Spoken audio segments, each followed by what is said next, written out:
বাসায় তৈরি ছানার এই রসমালাইটা বানানো যেমন সোজা, খেতেও কিন্তু অনেক বেশি মজার হয়ে থাকে। এইভাবে একবার বানিয়ে খেলে পরবর্তীতে আর দোকানের রসমালাই কিনে খেতে ইচ্ছা করবে না। রসমালাইয়ের সহজ রেসিপিটাই আজকে আপনাদের সাথে শেয়ার করব। রসমালাইটা তৈরি করার জন্য আমাদের এখানে প্রথমে লাগবে দুধ। আমি এখানে খাঁটি গরুর দুধ নিয়েছি 1.5 কেজি পরিমাণ। দুধটা ভালোভাবে বলক ওঠার পর এখানে আমি 4 টেবিল চামচ ভিনেগার, তার সাথে কিছুটা পানি অ্যাড করে কিন্তু এখানে দিয়ে দিব। আর এই পর্যায়ে কিন্তু চুলার আঁচটা একদম লোতে রেখে তারপর ছানাটা তৈরি করতে হবে। ওই ভিডিওগুলো কিন্তু আজকে আমি শেয়ার করতে পারিনি। তো এখানে কিন্তু ছানাটা আমি তৈরি করে তারপর এভাবে পানি ঝরানোর জন্য রেখে দিয়েছিলাম। 1.5 থেকে 2 ঘন্টা পরে কিন্তু ছানাটা একদম রেডি হয়ে গিয়েছে। তো এখন মিষ্টি বানানোর জন্য একদম রেডি। তো এখন আমি একটা শুকনো পাত্রের ভিতরে ছানাগুলো নিয়ে নিলাম, নিয়ে একটু দলাটা ভেঙে নিচ্ছিলাম।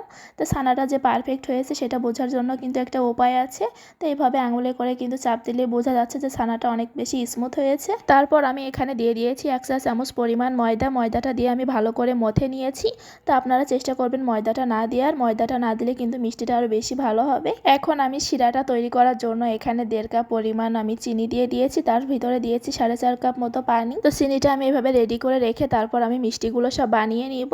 তো মিষ্টিগুলো বানিয়ে কিন্তু খুব বেশি সময় রাখা যাবে না, এজন্য কিন্তু আমি মিষ্টিগুলো বানিয়ে তারপর এখন চুলার জালটা ধরিয়ে দিব। চিনির শিরাটা ভালোভাবে চিনিটা গলে যে একটা বলক ওঠা পর্যন্ত আমি এখানে অপেক্ষা করব। মিষ্টিটা বানানোর সময় খেয়াল করবেন মিষ্টির গাটা যেন একদম স্মুথ হয়, তাহলে কিন্তু মিষ্টিটা শিরাতে দেওয়ার পর ফেটে যাবে না। তো এখানে ভালোভাবে বলক ওঠার পর কিন্তু চুলার আঁচটা আমি একদম লোতে রেখে তারপর মিষ্টিগুলো দিয়ে দিয়েছি। মিষ্টিগুলো কিন্তু সব একসাথেই দিতে হবে। তারপর ঢাকনাটা দিয়ে প্রথম 5 মিনিট চুলার আঁচটা হাই হিটে রাখতে হবে। তারপর বাকি 10 মিনিট মিডিয়াম থেকে লো হিটে রাখতে হবে। টোটাল 10 মিনিট পর কিন্তু ঢাকনাটা খুলে আমি একবার দেখেছিলাম আর মিষ্টিগুলো কিন্তু খুব সুন্দর হয়েছে। তারপর ঢাকনাটা দিয়ে আমি আরো 5 মিনিট মিডিয়াম হিটে জাল করে নিয়েছি। আর এখন কিন্তু মিষ্টিটা আমি চেক করছিলাম। তো এখানে একটা বাটির ভিতরে পানি দিয়ে যদি মিষ্টিগুলো একদম নিচে চলে যায়, পানি নিচে, তাহলে বুঝতে হবে মিষ্টিগুলো পারফেক্টভাবে কুক হয়েছে। তো মিষ্টিগুলো কিন্তু আমার হয়ে গিয়েছে। এখন আমি চুলা জালটা নিভিয়ে এইভাবে চিনি শিরাতে রেখে দিব 1 ঘন্টা মতো। 1 ঘন্টা পরে কিন্তু আমি শিরা থেকে মিষ্টিগুলো তুলে একটা ছাঁকনির ভিতরে রেখে দিব শিরাটা ঝরে যাওয়ার জন্য। এর মাঝে আমি রসমালাইয়ের যে রসটা হয় সেটা এখন তৈরি করে নিব।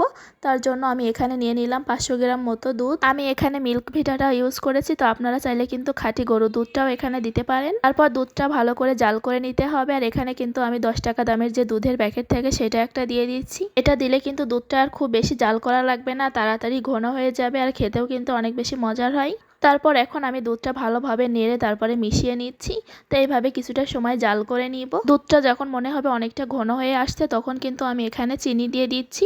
তো এই চামচের কিন্তু আমি 2 চামচ পরিমাণ চিনি দিচ্ছি। তো আপনারা কিন্তু আপনাদের টেস্ট অনুযায়ী দিতে পারবেন। চিনিটা দিয়ে আমি আরও কিছুটা সময় নেড়ে চেড়ে তারপরে দুধের সাথে মিশিয়ে নিব। তারপরে কিন্তু আরও কিছু সময় জাল করে নিব। বেশ অনেকটা সময় কিন্তু আমি দুধটা জাল করেছি আর দুধটা কিন্তু এখন অনেকটা পরিমাণেই ঘন হয়ে গিয়েছে। তো এখন আমি যে মিষ্টিগুলো রেখেছিলাম সেগুলো কিন্তু এখানে দিয়ে দিব। তো এই পর্যায়ে কিন্তু চুলার আঁচটা মিডিয়াম থেকে লোতেই আছে। মিষ্টিটা দেওয়ার পর আমি একটু আলতোভাবে নেড়ে দিব, কারণ এই পর্যায়ে কিন্তু মিষ্টিগুলো অনেক বেশি নরম থাকে। বেশি নাড়াচাড়া করলে কিন্তু মিষ্টিগুলো আবার ভেঙে যাবে। তারপর একটা ভালোভাবে বলক ওঠার পর কিন্তু চুলার জালটা আমি অফ করে দিব। চুলার জালটা অফ করে কিন্তু এই রসের ভিতরে আমি মিষ্টিগুলো রেখে দিব ঠান্ডা হওয়া পর্যন্ত। ঠান্ডা হওয়ার পরে কিন্তু মিষ্টিটা খাওয়া যাবে। তবে যদি সারা রাত রেখে দেওয়া যায় এভাবে রসের ভিতরে, তাহলে কিন্তু রসটা মিষ্টির ভিতরে ভালোভাবে ঢুকে আর খেতেও কিন্তু অনেক মজার হয়। তো আজকে আমার এই মিষ্টির রেসিপিটা আপনাদের কাছে কেমন লাগলো অবশ্যই কিন্তু জানাবেন। ভালো লাগলে আমার ভিডিওতে একটা লাইক দিয়ে আপনাদের প্রোফাইলে শেয়ার দিয়ে রাখতে পারেন। এই রকম সহজ রান্নার ভিডিও দেখতে চাইলে কিন্তু আমার পেজটি ফলো দিয়ে রাখতে পারেন।